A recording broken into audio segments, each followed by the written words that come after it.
Sanibonani endizeni sisendizeni kwindumiso National WhatsApp Gospel Group. Namhlanje uLwesine bazalwane ngivumeleni nginilethele nangu uSisigeli Luvuno waseNewcastle bazalwane. Uyena namhlanje ozosipha izwi endizeni. Singayaphi uma singasuka kuNkulunkulu ngoba amazwi okuphila afumaneka kuye loNkulunkulu. Bazalwane ngiyithanda indiza ngoba indiza iyona eyenza abantu sonke sigcine si-connected nomoya oyingcwele, esigcina si-connected noThixo wethu, esigcina sisendumisweni ngoba lo Thixo lona wasidala wathi asenze umuntu asikhonze.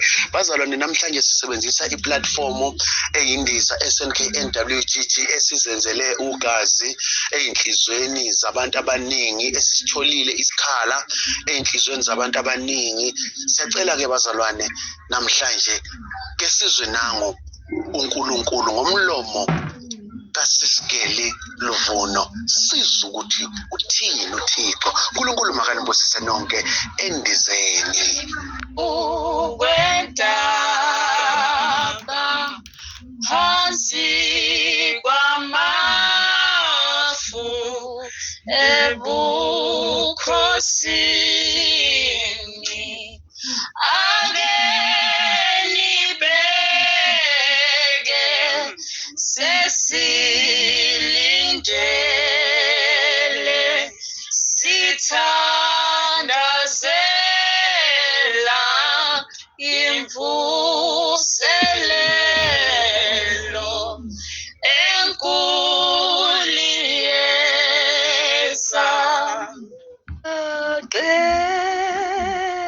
zitha zakho zivukela wena,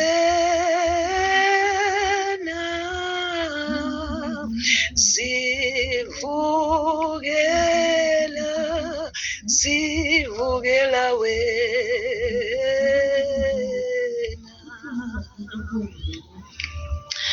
Ngiyanibingelela egameni likaJesu waseNazaretha. Ngibonge ithuba enginikwe lona egameni likaJesu waseNazaretha. Ngingathathi isikhathi kakhulu. Igama lami nguGeli waseNewcastle eMatadeni. Izwi uNkulunkulu uMoya oNgcwele angiphe lona uMathewu chapter 6, izwi elijwayelekile kakhulu, verse 33 lithi, kodwa funani qala umbuso kaNkulunkulu kunokulunga kwakhe, khona konke lokhu kuyakwenezelwa nina.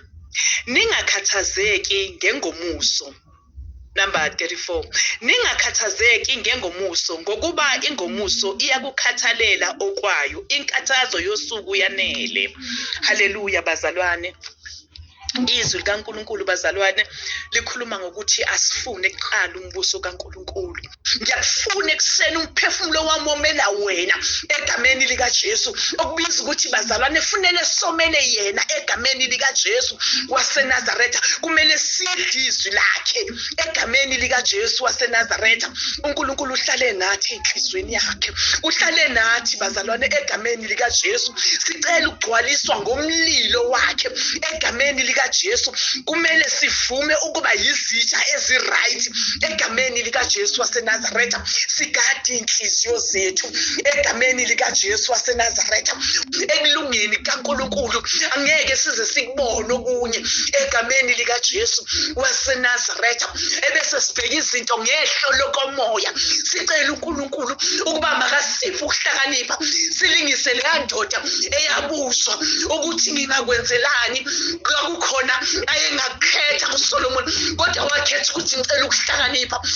Sicela uNkulunkulu asiphe ukuhlakanipha ukuze sikwazi ukuhamba kahle endleleni. Sidinga ukuhlakanipha kuye egameni likaJesu waseNazaretha. Siyabonga uNkulunkulu ngezikhathi zonke. Asifuneni yena bazalwane egameni likaJesu. Ngamethembi kumele simthembe uNkulunkulu njengokusho kwezwi lakhe. Haleluya bangcwele. Siyabonga izwi izwi lakhe.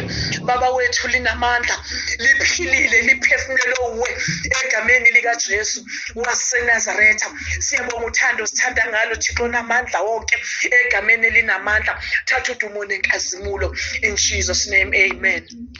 Ngenzeka zikhona izinto esifunayo kodwa Nkosi yami lezo zinto lezo ngenzeka asibenefit kuzo kodwa namhlanje kuseni lizothi izwi masifuneni umbuso kaNkulunkulu uqala konke okunye kuyawunezezelwa leze lethi ungakhathazeki kodwa uJehova uyakwazi namhlanje kuseni singazothi nazo ungibayitshela ukuthi bazawuthola amandla kaNkulunkulu ey'ngubeni kodwa bona babethela umnikazi wamandla. Bazalwane ngesinye isikhathi sike sifune izinto kaNkulunkulu kodwa siyoze wanyakaziswa mawuhlezi kuJehova yena ungumqalisi ngumphile. Isenzakalelayo sikhohlwe inhlupheko sikhohlwe ukuswela kepha sifune okwaphezulu. Oh my God, waze wakhuluma kahle uNkulunkulu ekuseni. Ngifuna ukusho lokhu kumina bazalwane kini namhlanje ukuthi ukuze sifune kwaphezulu ake namhlanje sivuselele imishado yethu, ake namhlanje sivuselele ubudlelwane bethu noNkulunkulu ubese sesiyakhona ukufuna yena uqobo. Akasikhohliwe ukuthi ubudlelwane bethu noNkulunkulu buyini. Ngakho namhlanje kuseni siyabonga mama ukuba uthi wena masifune okwaphezulu simfuneni kuNkulunkulu size simthole ngoba yena ithi iBhayibheli mfuneni asesenokutholwa kuzoba khona isikhathi kaJesu Msindisi. Siyabonga izwi esithula nje namhlanje elikhuluma nathi ukuthi ake sifune umbuso kaNkulunkulu, ake sifune nje ubuso ufuna kanjani umbuso kaNkulunkulu. Ngenzeka siyashumayela siyakhuluma sithi ake sifune ubuso kaNkulunkulu. Ngizothi nje kuwe namhlanje ake siyihluphe ngale nto yokufuna ubuso kaNkulunkulu. Sifuna kanjani ubuso kaNkulunkulu? uNkulunkulu anibusise anenzele nosuku ndibe luhle. Sanibona ngithanda lezwi uma uthi asifune ubuso kaNkulunkulu kuqala. Bodizeni ake sibe ziboshwa ukuthi sibone umbuso kaNkulunkulu. Okunye uNkulunkulu yokusinecasa ukuthi sikhuluma ngani sike siyiphile lento sike sibe isiboshwa sikaNkulunkulu. Yazi ke uma umuntu eboshile sahlukahlukene ekhululekile ake siboshwe emoyeni ukuze ukwazi ukuthi nenyama yayithobe kaJesu Kristo ophilayo waseNazaretha, ameni. Ebese ngokukhethekile ngibingelele abaphathi bethu endizeni egameni likaJesu, ameni. And then namhlanje kuseni bese ngokukhethekile futhi ngibingelela the Holy Spirit, ngisho umoya oyingcwele.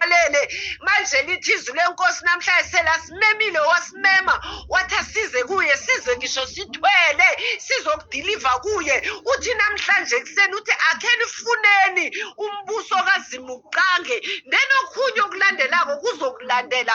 Kuvuka incwadi kwabaseKolose ithi akhe sinake nokwaphezulu, and then izinto kunye zizovela ngoba nangimfunda uthi asimfuni ngoba sibona imbonakaliso zakhe azenzileko. Haleluya, zinezidleke kodwa indodana yomuntu.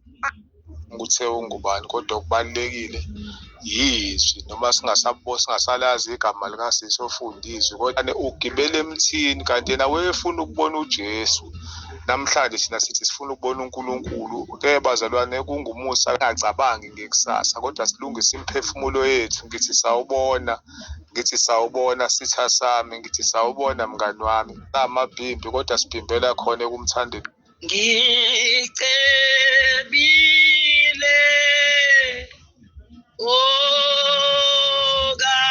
kakhulu bazalwane Jesu, nokuthi sikholwe ukuthi uNkulunkulu khona, nokuthi uNkulunkulu uyikho konke ezimpilweni zethu egameni likaJesu.